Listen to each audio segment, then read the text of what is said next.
రాష్ట్రంలో కూటమి ప్రభుత్వంలో అన్నదాతల పరిస్థితి అగమ్య గోచరంగా ఉంది. కూటమి ప్రభుత్వం వచ్చినప్పటి నుంచి కూడా మనం పరిశీలించుకుంటా వస్తే రైతాంగం అన్ని పంటల రైతులు కూడా కంటనీరు పెట్టిన వాళ్ళే.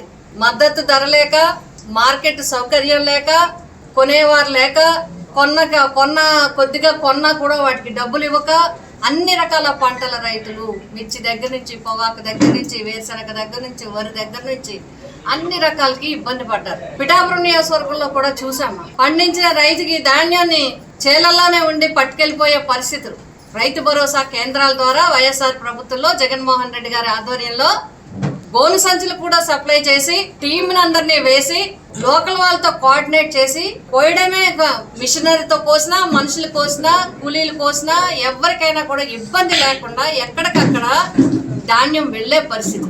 ఈసారి అటువంటి పరిస్థితి లేకుండా గత పంటకి మినిమం ఏ రకమైన ధాన్యం అయినా సరే సుమారు ప్రతి బస్తా దగ్గర 500 రూపాయలు రైతు నష్టపోయారు. డబ్బు నష్టపోతే పర్లేదు, మానసిక వేదన పడ్డాడు రైతు. రైతులకి డబ్బు రిలీజ్ చేయడానికి 3 నెలలు పట్టింది. ఈ పరిస్థితి అయింది. మళ్ళీ పంటకి అదును వచ్చింది. దున్నుకొని పంటకొని మరి పంట మొదలు పెట్టే సమయానికి యూరియా కొరత. మొందేమో వర్షాలు రాలేదు, ఒక పక్క ప్రకృతి, ఒక పక్క ప్రభుత్వం. ప్రకృతిని ఎవరు ఏం చేయలేం మనం. అప్పుడు అకాల వర్షాలు పంట చేలో ఉండగా అకాల వర్షాలు వస్తే పంట రెండో పంట మొదలు పెట్టేటప్పటికి నీరు లేకుండా ఇబ్బంది, నీరు కోసం ఇబ్బంది. ఈ ప్రకృతిని ఎదుర్కొని వస్తే ఈ రోజు రైతు పరిస్థితి యూరియా అందుబాటులో ఇవ్వలేని పరిస్థితి. ఇప్పటి వరకు ఇన్ని సంవత్సరాల్లో ఎప్పుడు చూడలేదు ఇంత యూరియాకి పరిస్థితి. సాధారణంగా మన రైతాంగానికి అలవాటేంటి, సైకిల్ మీదో బండి మీదో ఏదో దాని మీద పొలానికి వెళ్తూ యూరియా బస్తా కొనుక్కుని బండి మీద వెనకాల వేసుకుని వెళ్ళి చల్లేసుకుని వచ్చే పరిస్థితి.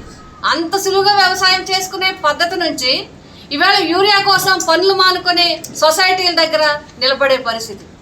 మీరు షాపుల్లో ఎక్కడా కూడా దొరకని పరిస్థితి. మీరు అది కంట్రోల్ చేయలేకపోతున్నారు, డీలర్స్ని కంట్రోల్ చేయలేకపోతున్నారు, డీలర్స్ని కోఆర్డినేట్ చేయలేకపోతున్నారు, ఫ్రీగా యూరియా ఇప్పించలేకపోతున్నారు. కేంద్రంలో కూటమి ప్రభుత్వాన్ని ఈరోజు ఈ కూటమిలో బీజేపీ ప్రభుత్వం ఉంది. ఆ బీజేపీలో ఈ తెలుగుదేశం ఈ ప్రభుత్వాలు ఈ పార్టీలు కూడా పన్నాయి. పైన కేంద్రంలో రాష్ట్రంలో కూడా 3 పార్టీలు కలిసి ఉన్నాయి. మరి కలిసి ఉండి ఇదేమి ఇబ్బంది, ఎందుకు ఇబ్బంది వస్తుంది? యూరియాకి ఎందుకు ఇబ్బంది రావాలి?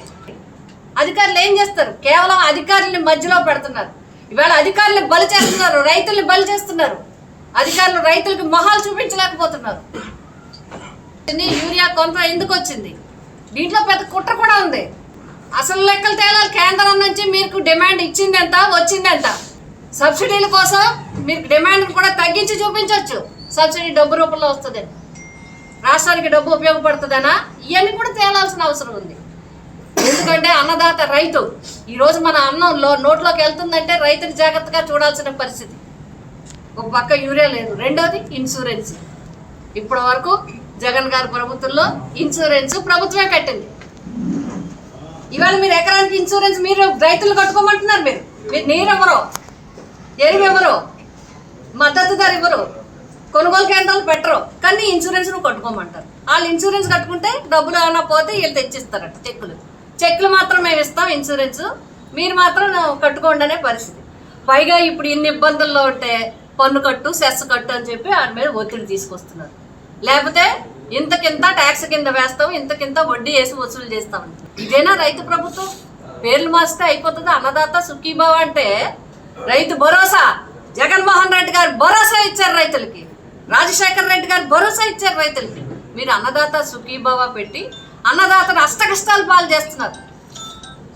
సుఖం ఎక్కడుంది? అక్కడ సుఖం ఎక్కడ ఉంది?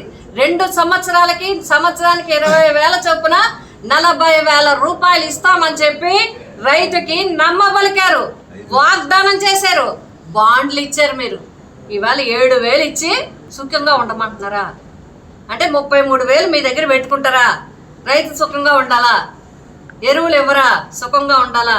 యూరియా దొరకదా? యూరియా ఉపయోగం ఎంతో మీకు తెలుసు. యూరియాకి ఎంత రైతు ఆధారపడ్డాడో మీకు తెలుసు, ఎంత అలవాటు పడ్డాడో మీకు తెలుసు.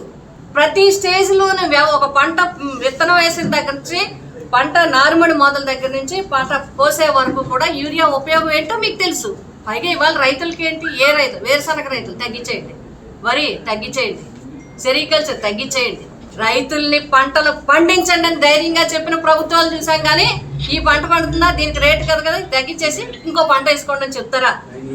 ఇదా ప్రభుత్వం చెప్పేది? ఇదా ప్రజల్ని పాలించేది? ఇదా అన్నదాతను చూసేది? అందుకే వైఎస్ఆర్సీపీ పార్టీ అంతా కూడా అన్నదాత వైపే ఉంటున్నాం. అన్నదాత మాట్లాడలేడు, అన్నదాత అడగలేడు, అన్నదాత రోడ్డు ఎక్కలేడు, అన్నదాత అనార్గనైజ్డ్.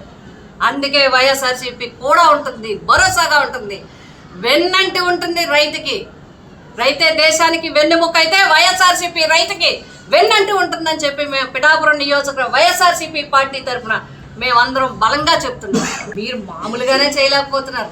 మా జగన్మోహన్ రెడ్డి గారు కరోనా టైంలోనే అన్ని పంటల్ని, పువ్వు దగ్గర నుంచి, అరటికాయ దగ్గర నుంచి, అరటిపండు దగ్గర నుంచి, విత్తనాల దగ్గర నుంచి, కర్ర పెంటల దగ్గర నుంచి, పెద్ద పెంటల దగ్గర నుంచి ప్రతి ఒక్క పంట కూడా అమ్మించి రైతుకి అండగా ఉన్నారు. ఆ రోజు మీరు సాధారణ టైంలో యూరియా ఇవ్వలేకపోతున్నారు. ఇది పరిస్థితి. 3 పార్టీలకు కలిసి ప్రభుత్వాన్ని ఏలడం కాదు, ప్రజలకి సరి అయిన సౌకర్యాలు, సరైన పరిపాలన ఇవ్వాలనేది వైఎస్ఆర్సీపీ డిమాండ్ చేస్తూ ఉంది. కాబట్టి తక్షణం యూరియాని మీరు అందరికీ కూడా ఫ్రీగా అందరికీ, రైతులందరికీ దొరికేలా చేయాలి. అదేవిధంగా ఇన్సూరెన్స్ ఖచ్చితంగా ప్రభుత్వమే భరించి కట్టాలి.